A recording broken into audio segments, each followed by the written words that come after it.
இப்போ நீங்க சொன்னீங்களே இந்த லோக்காக்கு அப்புறம் அடிக்காத ஃபோன் நிறைய அடிச்சிச்சு எடுத்து இதுக்கப்புறம் நான் இந்த டேட்ஸ் பிஸியா இருக்கேன் இவ்வளோ சேலரி இன்க்ரீஸ் பண்ணிட்டேன் அப்படின்ற மாதிரி ஐயா ஏதாவது வாய்ப்பு இருந்தா போட்டு விடுங்க அப்படின்னு தான் கேட்பேன். எப்பயுமே நான் வந்து டைரக்டர் ஆர்டிஸ்ட் தான். ஸோ அதனால நான் கேட்கறதுக்கு நான் தயங்கவே மாட்டேன்.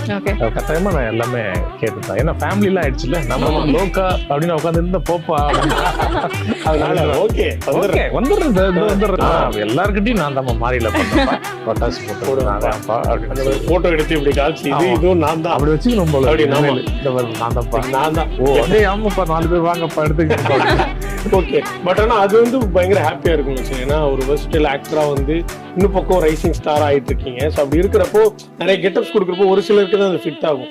எல்லா கெட்டப்ஸ் எல்லாருக்கும் ஃபிட் ஆகாது. ஒரு சில பேர் வந்து அதே லுக்ல நிறைய படங்கள் நடிப்பாங்க.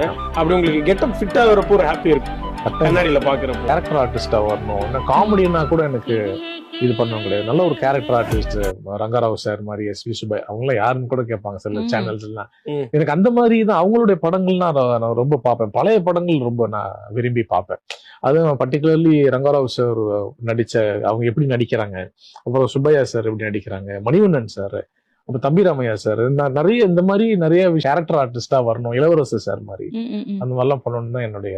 Super sir. ஸோ இப்போ சோஃபார் நீங்க பண்ண கெட்டப்ஸ் உங்களுக்கு பிடிச்ச கெட்டப் இப்போ யாரோ ஒரு ஃபேனுக்கு எடுத்து காட்டுறீங்க, தாண்டா நானு இப்ப நான் வேற கெட்டப்ல இருக்கேன்னு வச்சு போறோம். அது வந்து ஷூட்டிங் போயிட்டு இருக்கு அந்த படம். ஓகே. அந்த படத்துல ஒரு டிஃப்ரெண்டான ஒரு கெட்டப் தான் பண்ண. அந்த படம் ஸ்லேட்னு ஒரு படம். ஓகே. அது வாணியம்பாடியில போயிட்டு இருக்கு. அந்த கெட்டப் தான் பிடிச்ச கெட்டப்பா. பிடிச்ச கெட்டப் அது மீச தான். ஆனா லுக் மட்டும் ஹேர் வந்து நான் நார்மலா வரும்போது இந்த லுக்ல தான் நான் இருப்பேன். ஆனா அதுக்கேத்த மாதிரி ஒரு ஹேர் டூ எல்லாம் வேற மாதிரி மாத்திடுவேன். சோ அது ஹரிஷ் டைரக்டர் ஹரிஷ் அப்புறம் அன்பு சார் தான் ப்ரொடியூஸ் பண்றாங்க. எல்லாம் தம்பிங்க தான். மோகன் தான் டிஓபி எல்லாம். அது வந்து ஒரு டிஃப்ரெண்டான ஒரு சேலஞ்சிங்கான ஒரு பெண் கல்வி பத்தின ஒரு படம் ஸ்லேட். சோ அது வரும்போது அந்த லுக் நீங்க பாப்பீங்க. அது எப்படி டிஃப்ரெண்டான லுக்ன்றதை நீங்க பாப்பீங்க.